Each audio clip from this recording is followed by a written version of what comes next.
I'm Eric Stenbakken, and this is going to be a super special edition of the Real Estate Pessimist Podcast. And you know why? Because I am joined today by my co-host, Christy Candle. And if you weren't watching that on video, what you didn't see is she came in and sat down next to me. Or maybe since I'm in Florida, I came and sat down next to you. But this is going to be episode 50, and we've got some surprises for you. We're going to do a recap. We're going to talk about what's coming up next, which you may or may not see it coming, but we're going to talk about it. And we're here in person in Florida, Real Estate Pessimist Podcast, episode 50. You don't want to miss it. Welcome to the Real Estate Pessimist Podcast, where we talk about the good, the bad, and the truth about real estate investing. I'm Christy Candle, your co-host, a real estate developer, investor, and I teach locals how to become developers in their community. And today I am physically joined with a guest, my co-host, Eric Stenbakken. Hey, that's right. This is not AI. I am here in Florida at the place. We're at ground zero here for the Real Estate Pessimist Podcast. And we're doing this in person because this is a super special episode, I guess you'd say, of the Real Estate Pessimist Podcast. And we're going to do a recap of the last year. This is going to come out right close to the end of the year in 2025. So we're going to recap some of our highlights. We're going to tell you what we're doing now, and we're going to tell you what we're doing next. Should we tell them right up front, though, Christy? I think we should. All right. It's episode 50. Oh, wait, no, that wasn't the surprise. The surprise is this is the capstone episode. This is the last one that we're doing as the Real Estate Pessimist Podcast. It is not the end of our friendship, not even close. I wouldn't be here in Florida if it was the end of our friendship. It's not how you break up business partnerships if you're not happy. Right. So that's not it at all. And it's not because we weren't enjoying it or any of those other things. But we're going to break that down for you in a series of questions that we wrote for each other, because you would probably ask a lot of questions if you were here saying, wait a minute, what's going on with the Real Estate Pessimist Podcast? And if it was working, why are you not continuing it? And that's a fair question. So let's take it back, Christy. Why were you ready to do this? When we talked about doing a podcast, actually, I think I mentioned something, then you instigated me. And then I was like, well, if you do it, I'll do it. And in case you're wondering if you ever grow out of that, you don't. No. But what was behind your why you wanted to do it when you kind of heard the pitch of what we wanted to do with the Real Estate Pessimist Podcast, the good, the bad, and the truth about real estate investing? The more we talked about it, the more, and I listen to podcasts all the time. I don't even watch TV. And it just became very clear that it's not always about these highlight reels and success stories. There's stuff that happens in between. And we have gray hair and wrinkles because of the stuff that happens in between. And it just felt like the right time with where everything was at in the world and investing, that it was I think we need to talk more about what really happens behind the curtain. Yes. I had started to do that with local real estate developers and realized, wow, this can be really powerful and impactful if we remove the gatekeeping and pull the curtain back across the board and are just real and authentic. And I think that was right when AI was starting to come out too, and to where you can create things like people are questioning what's real and what's not. And it just made even more sense to just, let's be real. Let's be authentic. Let's say the real truth. Yeah. And for me, I wanted to talk about the topic about what is real, because, hey, everyone likes a train wreck, right? But what was happening is that I know real people who are involved in real estate investing. And I knew that their real life stories were not the same as the highlight reels, which doesn't mean that the highlight reels weren't true, right? So it's important to say that, because people do have amazing wins. Christy just showed me one just a little bit ago. It's like, hey, we finally got this across the finish line. And those wins can look amazing, but then the story behind how we got to those wins and what didn't go exactly as we planned, they don't make it on the podcasts and they don't get talked about. And my concern and frankly frustration was, who's telling the stories that are very, very real that just they're not getting on air? Right? Because everybody had a podcast or coaching class, whatever, that was in their podcasts were intended to drive audience to them. Yep. Right? And so you only tell sunshine, you only tell the highlight reel. You only show how you came out smelling like a rose, to where it's like, of course you want me to be your coach or your mentor or whatever, because look, everything I touch turns to gold. That's right. Buy my syndication, blah, blah, blah, whatever. Which is not to say that people who do all that stuff are bad. It's just we saw this as a void in the marketplace. And we said, well, is this going to be a podcast just the two of us talking? And that, well, that'd be fun. We want to do some of that, but that would also be kind of boring. And what about getting guests on? And we thought, let's do it. And so if you hadn't noticed, we've alternated. We've done one with us and one with a guest, one with us, and so on, all through the run here of the Real Estate Pessimist Podcast.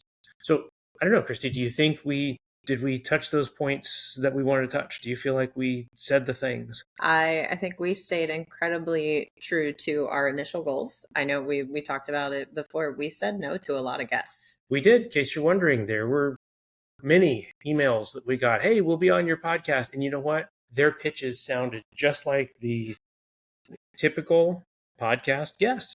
I can teach you how to make $1 million in 6 weeks, blah, blah, blah, whatever kind of stuff. Like that's not us. That's not what our audience wants, because you can get that on every other channel. And so we turned down a lot of people. We stuck with people who had great stories, who were going to tell the truth and open up and be vulnerable and say, hey, here's where I messed up and here's where I'm going to course correct as a result. And they were willing to be vulnerable. And that was key for us. It was essential. And in case you did not know this, as a listener, one of the things that behind the scenes, how we split up some work, was that Christy handled a lot of the tech. Let me just be specific and say all of the tech here, to be honest.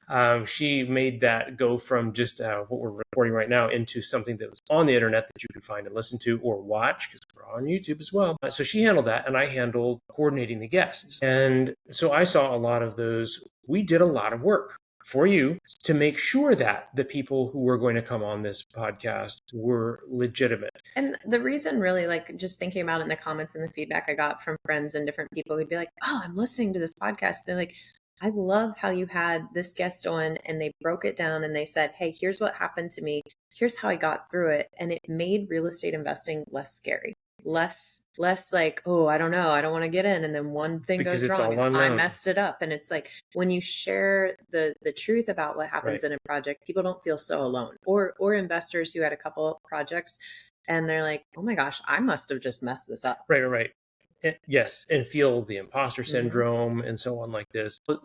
Short story here, real short. As a kid, I had two general kind of doctors. We did a lot of public health, and one was like, this isn't going to hurt at all. This is no problem. Let me see your arm here. And boom. And you're like, oh, that hurts, right? You probably had a doctor like that too.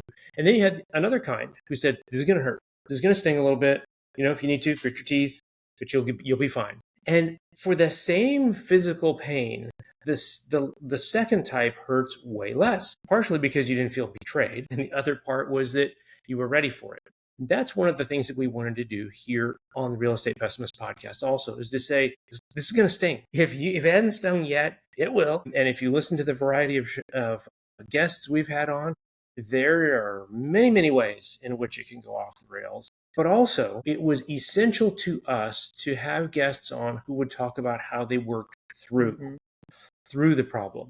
Not just, oh, it's a train wreck. You know, it's like, well, yeah, we all have things like that happen, but how do you get through it? And the awesome part was, as they're working through, sure, they got through the property part of it, but what was great is the person that they evolved and grew into. That's right. Becoming the person that they had to become to get through that. And they're all that way. Yeah.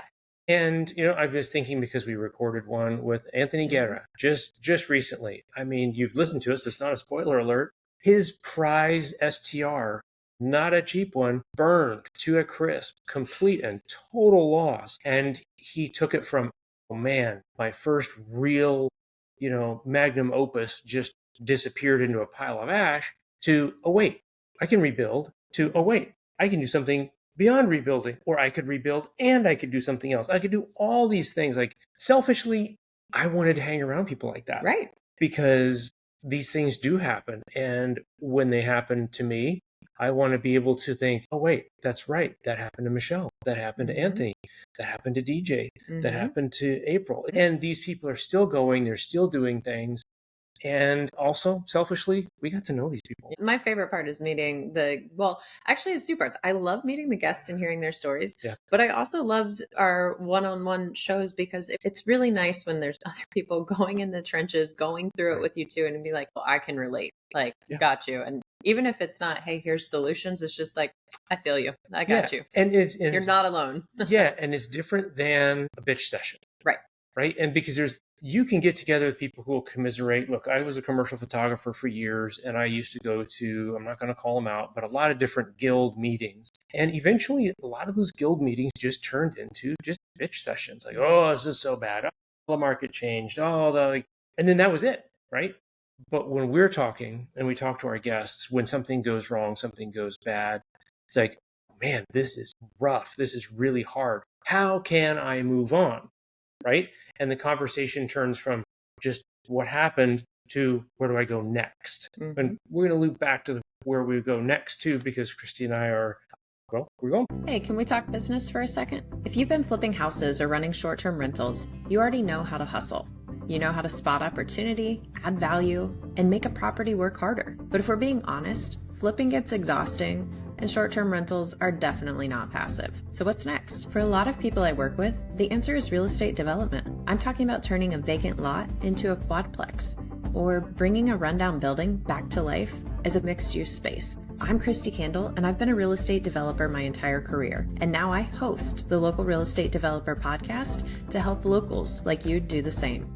We pull back the curtain and show you what it takes to go from flipper or host to local developer. If you're ready to build something bigger, this podcast is for you.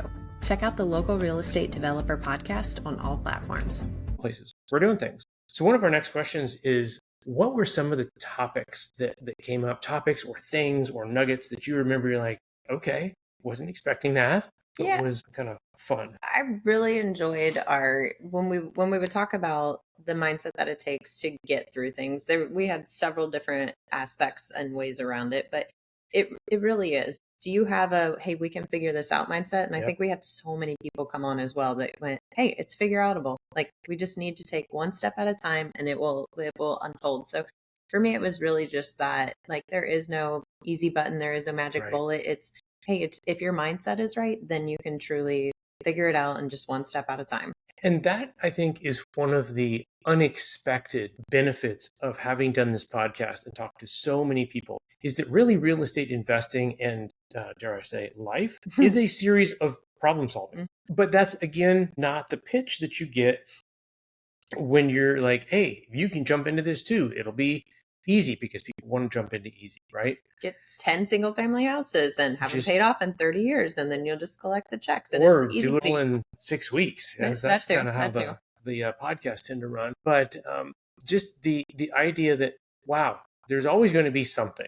And your job, because it is a job, is to solve the problems. And so your job is to be a problem solver. And I think that visiting with the guests that we did and doing the study behind the scenes to prep for these was one of the unexpected benefits for me. We planned these. We wing some of it for sure, but we would plan things. We'd say, okay, what's the outline for this podcast?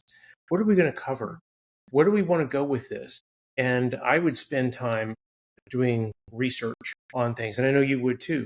And we would get together and we'd talk about things. Mm-hmm. And so that it was almost therapeutic and interesting and research at the same time, because it made us go deep on a topic. And it was like, that is everything that we learned and put together from that situation happening. It was like, wow, that was hugely beneficial. It's like, what was it? Steve Jobs said, you can't connect the dots looking forward, but you can looking back. And I think a lot of what our episodes did was help bring clarity to go, that was the full lesson, the full understanding, how it actually fit into the puzzle. It's like, So lots of closure almost, and to just go, okay. And really, I think if you've ever taught anything to anyone else, you understand that's when you really understand it. If you want to teach somebody to water ski, and instead of like, I don't know, you just hold the rope and like you pop up, you have to stop and think about it. Like, wait a minute, you have to put your weight back, get your feet up there, and you're thinking about all this stuff. And you're thinking, oh, yes, right, you've got to signal the boat. You've got to, and then when you're water skiing, all of that just becomes more automatic. So there's mastery in teaching and guiding other people. So that's been one of the things. And I will say that some of the unexpected things that have come up for me, it is the details. It is some of the little things that people have shared with us that now I'm realizing, wow, really, because again, if you look at the literature, and I'll use that as the word for all the podcasts and books and shows and webinars and all this other stuff, it would seem like success in real estate investing is just kind of, you just stand there at bat and you just get the perfect pitch and you take the perfect swing and you hit it once and then you're done. But what we're seeing is that it is a series of small things, sometimes boring, sometimes frustrating, sometimes expensive. Okay. A lot of times boring, to be honest. Yeah. Okay. A lot of times boring. Insurance is a really that is worse than boring. Is worse than boring, but you can't ignore it. No, you cannot. Okay. Surveys. Like surveys, schmurvey, whatever. What difference does that make? If you're still wondering what difference a survey makes, you need to go back and listen. Go back. Go back. You should never do a purchase, especially outside of a town where you've already got fence lines. If you're going to develop anything, it just doesn't matter if it's a driveway counts as development, by the way. Yes. And or a fence, or even a mailbox. Or even if you have septic and a well, you want to know if it's on your property or not. Just don't cheap out. Get the survey. You've got to do all the things, and that's one of the really interesting things that I learned in this is that there is no such thing as too much research on a deal. There just isn't. Turning over all the rocks, and there's just no such thing as doing that too much, asking too many questions. That doesn't happen. Yeah, don't let it stop you from moving forward, but ask all the questions and get out as much as possible, because you'll never completely get all the unforeseens and the unknowns figured out. If you get the right ones and the big ones, you're at least going to save yourself a lot of time and headache and surprises. Right. Okay, so we've been at this a year right here, and how do you think you have grown? We'll do it in two parts: as an investor and as a person, as a result of a year's worth of talking to me. I have to do some therapy after this. I feel like our sessions are therapy.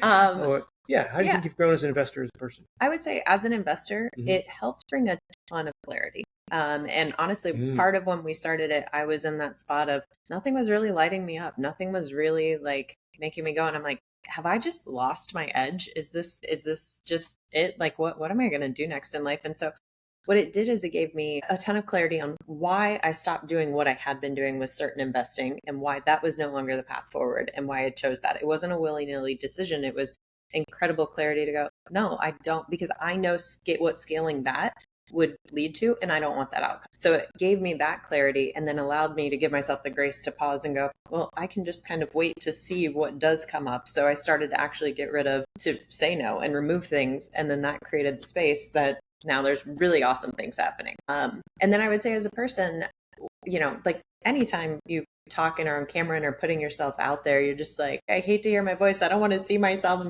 And it really helps because we realize like, we're all humans. We're all people. And even if you impact one life, like that's totally worth it. And so just getting more comfortable, honestly, in my own skin, like that was the best part. This pod led to me being willing to start the local real estate developer pod. It led to me being willing to post every single day now and have videos up and to go. So it really helped me come into my own and just own everything that I've done my entire career and in life and share the stories. And the best part to me from doing this is when I have people reach out and they go, you have helped me so much. And I'm just like, boom, that right there, that's worth it. That's cool. What about you? I think as an investor, some of the things that have helped me is just some of the tactical things that our guests have shared. I have learned a lot of tactical, practical things that I just didn't know about because we've talked to a lot of people who know a lot of things that we don't know about and different things. I mean, we're staying here and Christy's got her place and there are a number of things in her that I know are a result of us talking. Oh, yeah. I was thinking earlier when I was doing something out by the pool, I'm like, because something always breaks on a pool. And I'm like, Eric has been through this. And it made me think, the whole reason I have the depth stickers that I'm about to put back out and the life ring and all the signs. I'm like, this is all because of Eric, because I didn't have a pool at an STR before. Right. So I learned a ton of tactical, practical things too. And I would encourage you too, as a listener, talk to people. Like get in a community where you're really talking about things, what you're learning, what's going on. It's super easy to slip into one of two things, which is it's all great and it's all wonderful. We all just put on that sunshiny highlight reel, or it's all terrible. It's all doom and gloom. It's all awful. And aren't all Airbnb guests terrible, blah, blah, blah. Because you can find that. Right? And we could totally give you stories that make you go, are you kidding me? Yeah, like, we could. What? We could. But, the juice is worth the squeeze. for us. And the more people you talk to, the more efficient you get with the squeeze. Mm-hmm. You really do. April, we had, I think on episode 5, she's a friend, a business partner in Tahoe. There's so many little tips that we have learned from her on how to navigate challenging guests. And it's just by being able to have that community and people around you, because we don't know all the answers and everyone has different experiences. So to be able to pull from your network of people and go, oh, that's a cool little trick, I'm going to implement that across the board. I love that. I will again say, you don't know how these things will come full circle. I called April, and I've called a number of our podcast guests. By the way, if you want to meet cool people, do a legit podcast and do it well. We tried to do a well. Hope you agree. But I've called some of those people, and some of those calls have had really profound effect on me, not just as an investor, but for example, April. You mentioned April. Mm-hmm. I called her because she knows the Tahoe market. And I said, what about this? And let me tell you what, if there's a market where it is you better know what's going on, it's the Tahoe market, because it's, well, this block, but not that block, and this house, but not that house. I mean, there's state lines, and so many different I think we have 7 different jurisdictions around the lake. There. It's so much. So I called her. I said, April, what wisdom do you have for me? She shared with me. I didn't end up getting anything in Tahoe at that time, but what's really interesting is just no more than a week ago, April called me and said, hey, I'm shopping in a county where I know you own. What can you tell me? And so I got to pay that forward to her and say, well, here's what I know about this, and this in this county, in this environment. So that's one of the ways that I have grown is building a network, discovering things I didn't even know about. Land flipping. I mean, I went and bought the book, and I was like, I'm going to be a land flipper, just kind of like I do after every time somebody introduces a new asset class. I'm going to do multifamily. I'm going to do whatever. So it does not have shiny object syndrome. Yes, right. But for me as a person, I think it's been very good for me. I came into it with a slightly different place. Investing wise, I was like, yeah, we're going to keep chugging along doing this. But personally, I had to really work through some of the losses and pain and so on that I had been dealing with. And it frustrated me that I didn't hear anybody else talking about it. No, there are really, if you go out there and look, there are some voices out there that are being authentic and really talking about it more now than there were a year ago. Yeah, frankly. And I would like to believe they all listened to us and got their cues from us. But for me as a person, I think that it has been very valuable to, as you said, put myself out there and be real, try to share things that I believe would help other people. And that has just been good for me in an overall sense. I know that's kind of a vague answer. But I think that's what it did. It connected a lot of dots, and it just helped us know we're not in this alone, and that there are, like, maybe people didn't have Homeland Security bust into their fourplex and find 80 pounds of heroin. But guess what? People have other stories. Like here, we're in Southwest Florida, where Hurricane Ian wiped out my community, and dealing with insurance and dealing with all the stuff that comes with a natural disaster. And we've had several guests on who have gone through similar things and had to deal with insurance. And it's like, oh, okay. Yeah. And for even some parts of it, it's like, I literally did everything right. It still sucked. Yep. But at least now I know, okay, there's really nothing I could have done different. So I think it comes back to network and community and having the right people around you who have the right attitude and are the people who are stepping forward and taking the chances and taking the blows and still coming through the other side. Yeah. Yeah. There's a lot to hang around. This goes to, I can't cite the studies, but you can look them up. There are so many studies that talk about you picking up the mindset and behavior of the people you hang out with. It just is. And since we've gone through a year of hanging out with people who have a can-do attitude, it's good. It is good medicine.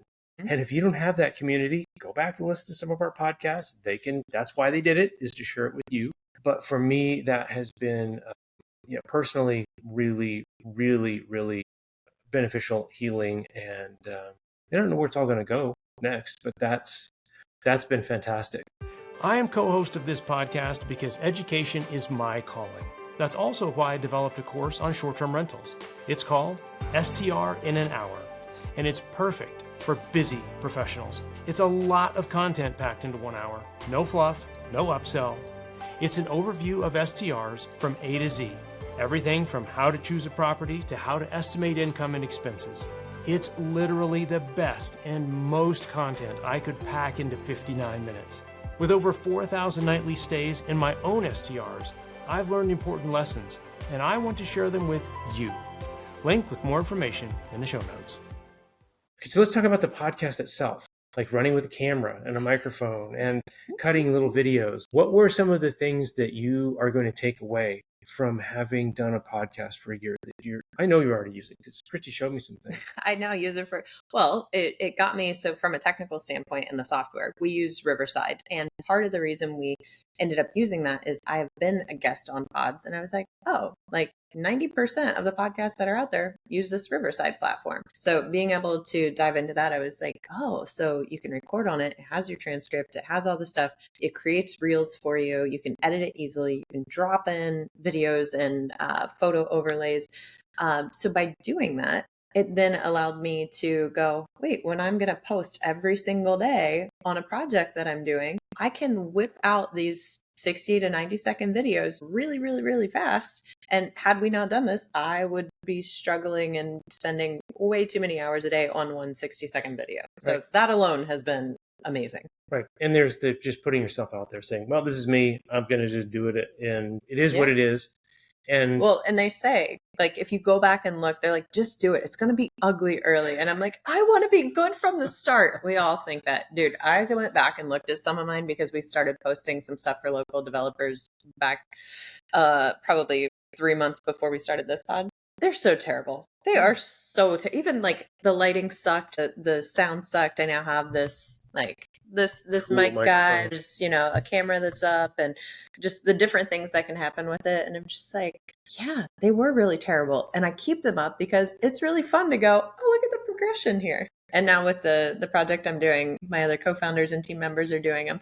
And it's kind of funny. I laugh inside because their first videos suck too. And it's like, yo, you need to relax. You need to do come on, we're going to make yours better from the start because I know how to actually do the videoing and I can edit certain things. But it's funny to watch them now come into their own as well and just go, yeah. And I would wager to say that where you're at right now with your Elevate project, which if you're not following her on social, you should, because she literally does post every single day an update on what's going on, introducing new people, sharing the concept, that a year ago that wouldn't have been happening. And now you're knocking it out of the park and you're getting these things, which adds kind of a smoothness and a self-confidence that happens. You've been meeting with a lot of heavy hitters. I mean, she showed me some things on the computer here just a little bit ago. She's had meetings with people with headlines like such and such is doing $1 billion, that's with a B, dollar development. And she's getting appointments with these people. I literally just asked them, like, why are these people doing $1 billion projects answering my phone calls? And so, yeah, I've been a developer for 20 years, but I still have that imposter syndrome. Like, why would people doing $1 billion projects answer? And it's like, huh. It's because I'm not nervous talking to them. Right. And it's because you have something to offer and because we've put in the reps. Mm-hmm. Exactly. Because you're used to saying, all right, here we go. The only way is forward. Yeah. Let's do this. And that comes with real practical things. So, and to that point, so we just also presented at a 1 million cups, which is like a mini Shark Tank, much more friendly, but just to get awareness out there and to do the business pitch. And I've presented to so many planning commissions, city councils, done different presentations, workshops, and you always get that nervous. You always have that spike of adrenaline. I don't know if it's because of the project, the people, the comfort of the room, but it was just so comfortable to go, oh, blah, blah, blah, blah, blah. Like, this is what we are. And I'm like, wait, I didn't, my adrenaline didn't super spike. I'm like, okay, this is good. The subtext to this and why this is relevant to you is that you have to do the things. You just do the things. Don't go do something that's going to kill you. Okay. That's not what I'm talking about. But a lot of the things that we don't do, we emotionally feel like this is going to kill me, right? Our emotions, and here's the funny thing about our brains, can't tell the difference between basically imaginary fears that we have and actual real fears. The level of fear before the first recording for one of the social media clips that I was doing, literally was almost sweating because I was so scared. And nobody even watches the early ones. So it's just like, what? Yeah. So you've got to just do the things that scare you. And we talked about, but I'm going to take it back. There's a difference between fear and prudence. You always want to keep prudence on your side, but fear, you need to ask it a lot of hard questions, and don't let that, fear has a voice, but you get the vote. And are you really afraid, or are you just scared of not being the best at something? Are you just scared that you're not going to be perfect at it, that you're going to be starting over? So to that, I might challenge people to go, maybe you purposely once a month, once a week, once a something, like do something that makes you a little nervous that you're not so good at. Like every 2 years, I decided I'm going to be good at a new sport. So like I'm in now starting year 2 of pickleball. I sucked at first. These women who were in their 60s legitimately told me, how about you not play this game so we can have a more competitive match? I went, well, of course, like I want you guys to have a good game because I play sports. I know like a good competition game, but I'm immediately on Facebook going, I need a pickleball coach now because I need to get good. And that actually is funny. We were listening to a video last night is about planning your future. And one of the things that the person was talking about is that the idea of taking on something that is an unknown, not an unsafe thing, but taking on an unknown where you are a beginner is actually really important. Whether you ever really get good at the thing or not is not that's not the end goal. The end goal here is neuroplasticity, is that as you take on new things, as you take on challenges, your brain actually grows and stretches and becomes more creative. And that's a real thing that that's important. And so the idea that we're launching on this, and early on, and if you've listened to our podcast for a while, you know that I usually do little promo reels. And Christy one time was like, how do you do that? You just just knock them out and you just do them. A lot of those are one take, not all of them. But a lot of them is how? It's like, because during COVID, I made, I don't know how many reels of myself because I had a little Instagram page. We were talking about real estate investing. That's Winning with REI, I think is what it is right now. And so I made content, and I made a lot of bad content. And it was really, I really struggled to get, I might do 5-10 takes if I'm like, oh, that's it. I'm just doing one more and it is what it is. My point is simply saying, I had to practice. I did it a lot of times. And to Christy, when I would just go on, she'd say, all right, you want to do the promo little reel for this? And she'd hit go, and I would just throw something out there. He pauses for like 10 to 20 seconds, and then he goes, okay, I'm ready. And then I'm like, I don't even need to edit that. That's great. And it would have seemed that it's like, oh, wow, that just like fell in my lap. Yeah, after 500 bad ones, right? And so this is what we're saying to you is that whatever it is that you're facing, whether it's in real estate investing or other things in your life, is that you have to put in the work and you get better and you grow in other ways. Yeah, we're better podcasters now than we were, but the ways that we've grown in other ways are probably more important than our podcasting skills, which kind of makes a good segue. What is up? Where are we going? I mean, these podcasts are fun. By the way, you don't get rich doing these. Oh, yeah. In case you're wondering. The number of people who I have to tell, guys, there is zero money in podcasting. There's a lot of sweat equity and time that we put into both interviewing the guests, finding them, and then doing the recording and doing the editing and posting. There's no money in it.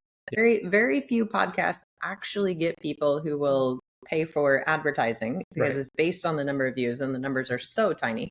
Yeah, for everybody's, unless you've got hundreds of millions of downloads. That's why podcasters, and now a word from our sponsor, and the sponsor is them, right? This is why that happens. So yeah, there's no money in it. So what are you doing next? What's going on? What's the next chapter look like? For me, this has given me so much clarity in where I want to go, to where I have multiple companies with investing, with development, with consulting, with my own projects. And what it really helped me hone in on is I truly believe in the power of locals being the ones changing and impacting their communities.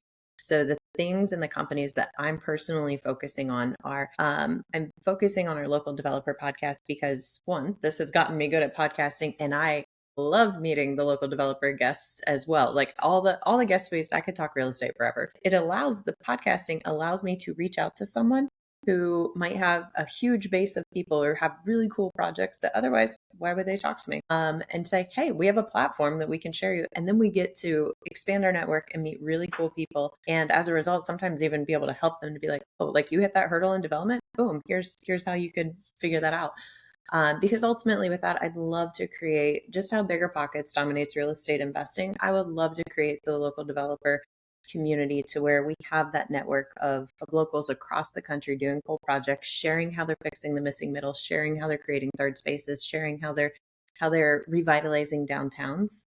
Because when you really think about it, like it's about community, it's about connection, it's about relationships. So that's where my core focus overall is with any company. So then the project that I'm doing, and the concept is Elevate, which you said. And it's where we're combining sports, wellness, and entertainment and putting it in one destination to where it's something that every person in the community can be part of. It's that missing third space to where we know where we work, we know where we sleep, but where do we play? Where do we hang out? Where do we make friends? And one of the biggest questions that I've heard so much of the past couple of years, especially after COVID, is how do we make friends as adults? Where do we go? Because you go to a bar, you're not meeting people there that you're going to have deep friendships with. You go to a concert, you're not meeting people there with deep, like you're not doing that. And our park system was kind of built for that, to be able to create that community gathering space. But even our park systems are outdated.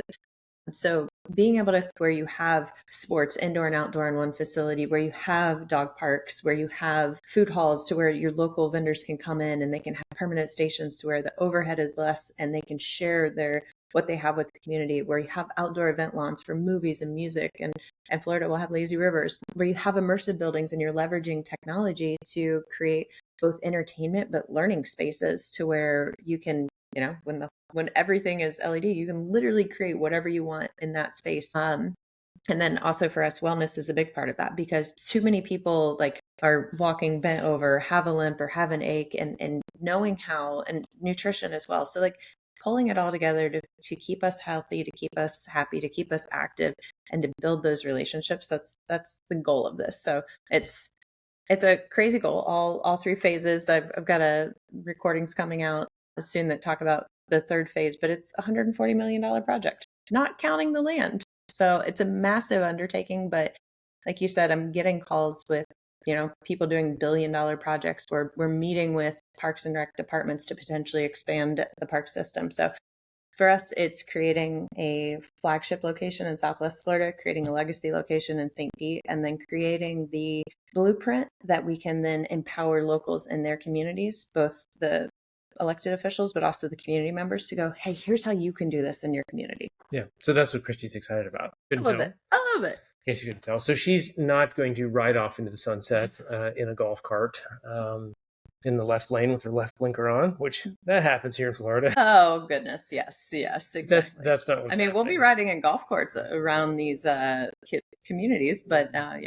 We'll do that. But so that's what she's excited about is a development. And some of that is as the result of being able to step back and take a pause. Mm-hmm. And if you listen to all the podcasts, or depending on randomly you stumbled across it, we were thinking we could buy land and we could repurpose it, we could develop it, which is not entirely unlike what she's doing.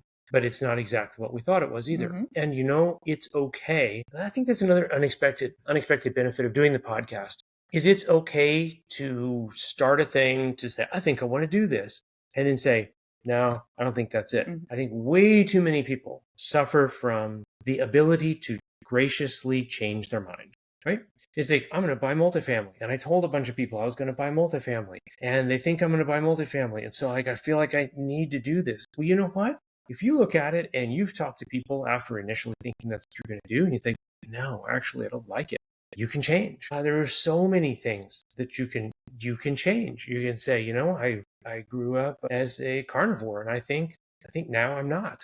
And that's okay. You can change. Mm-hmm. And you can do that for a while and then maybe change again. Go back. Right. Yeah. Exactly. And this is what we're saying, is that in this process of doing the podcast, is that we've said, well, what about this? What about this? What about this? But you don't find the thing that you really want to do until you are actively looking and taking those steps forward to go, oh, now I have more information. Okay, let me actually pivot this way. Right. Which it's very similar to development. Like the project that you start with in a development project and how you think it's going to be is never the finished product.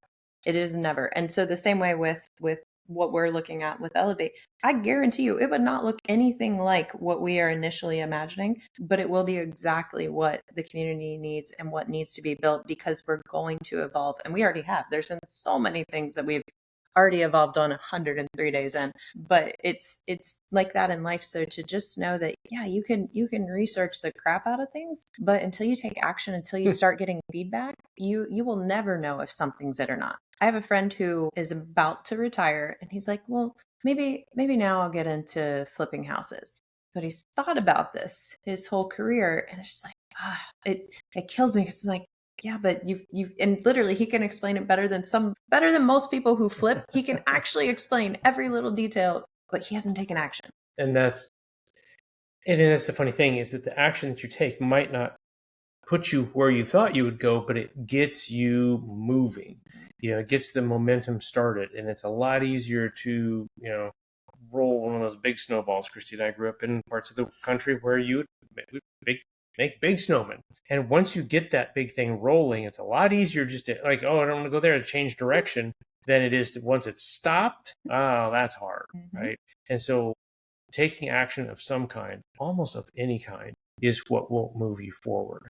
Now, for me, I don't know what is exactly happening. I am being very intentional about creating a lot of space here in 2026 for myself. And one of my Q4 goals was to make a to not do list. We all have to-do lists, but my to not do list was actually fairly significant, because you realize I have been doing a lot of things. And honestly, the to not do, one of those things was the podcast, because I needed to make space for some other things. And so when I called and talked to Christy, it was really pretty awesome, because we were both like, yeah, I think it's been awesome. It's been a great season. We've had a lot of fun.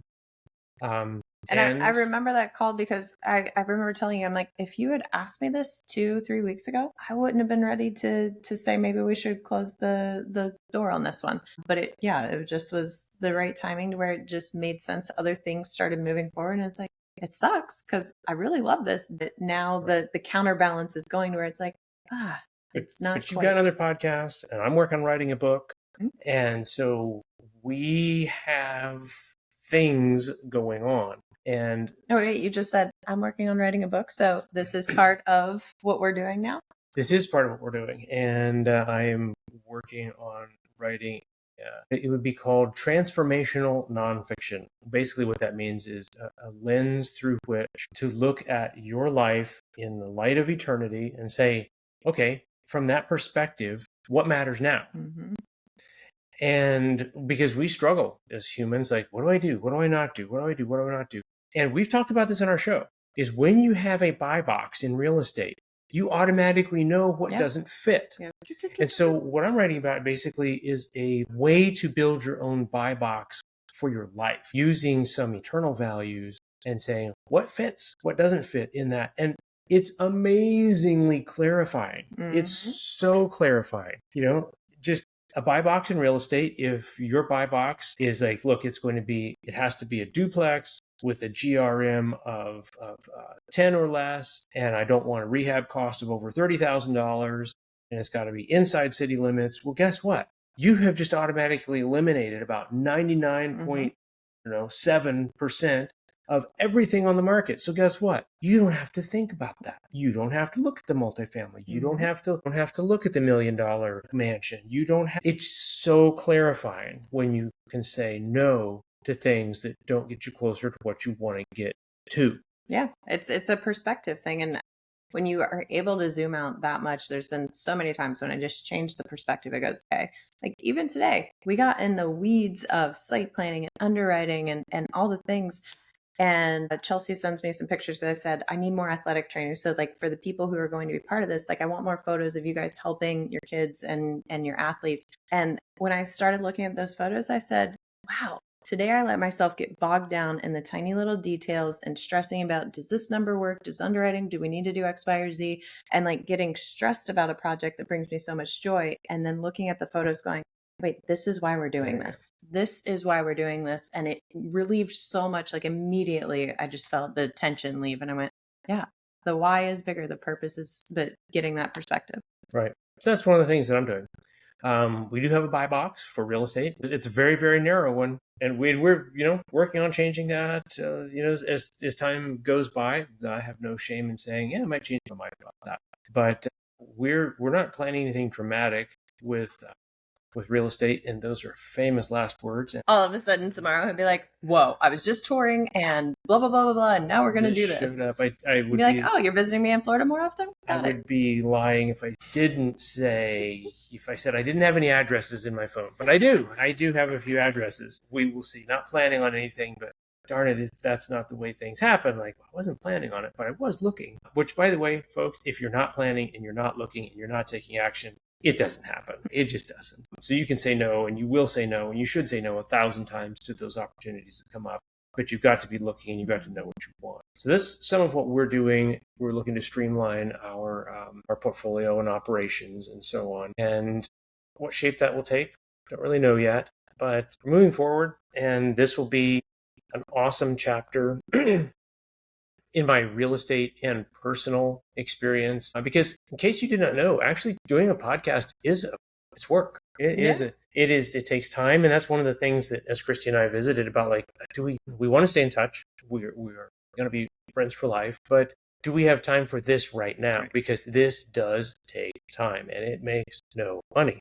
But the benefits that we've received out of it, we hope, have been really great. Yeah. And we hope that you have received things too. But that taking action has given me a lot of clarity and realizing it's okay to say no to that opportunity. It's okay to say no to that opportunity. And sometimes to wait for things to happen, because Christy's done developing and she's doing developing. We talked about flipping land. Well, you're essentially flipping land into something else here. We've talked about hospitality and we've talked about customer service, and it's going to be really heavy on that end of things, which suspiciously does not sound like owning a big multifamily syndication. It just doesn't.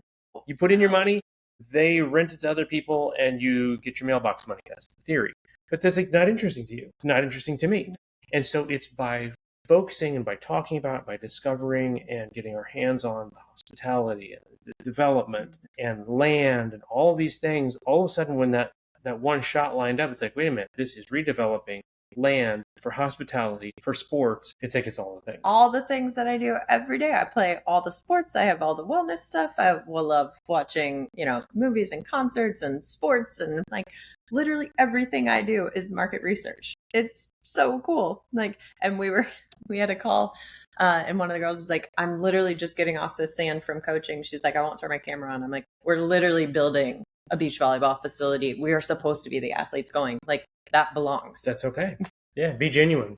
And we would love to hear from you. If this podcast has been meaningful to you, if you've gotten a special moment out of this, like, wow, I really loved episode, whatever it was, or your guest where I heard about this or learned about that, or I got encouragement to do this, I'd love to hear that, because this is why we're doing it, is for you and for some for us. We've shared that too, but we want it to make a difference in your life. And that is why we've worked very hard on trying to tell the good and the bad and the truth. Told a lot of the bad and the truth. Yep. Yeah, we have about real estate investing. And in the end, it's a vehicle for life. It isn't an end in itself. And, that's kind of our sign off. We really wanted to come down here, and when we had that conversation, we wanted to.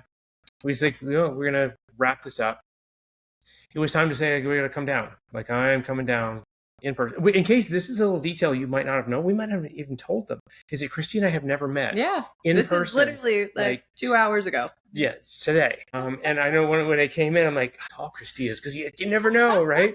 And she's probably wondering, it's like, I don't know, does he have legs? She's never seen them. She doesn't even know if I can move myself. All the adventures that you do, it sounds like you're rather active. I've seen the hiking pictures of you guys. For sure. But it's just funny, right? Because we've been friends for a long time. And that was as a result of us being very active and proactive in the communities that we were involved in online. And so here we are, and we have built this for ourselves, and we want you to go build something awesome too. Yep. Share it with us. We'd love to hear from you. And I think that's about it. Christy, you want to do our sign off? I want to say thank you to you guys for doing this. I want to say thank you to you for because I always knew, I thought it would be cool to do a podcast, but I needed the right co-host. And it just was like, this makes so much sense. It has been an absolute blast. And yes. Also very grateful that you came down to Florida so we could meet in person. But yeah, this is the Real Estate Pessimist Podcast, where we talk about the good, the bad, and the truth about real estate investing. Thank you guys so much for being with us through these 50 episodes. And we'd love to continue to hear from you on all the socials. And thank you. How to reach us will be in the show notes. We'd love to hear from you. Thanks so much for being part of our journey. Bye.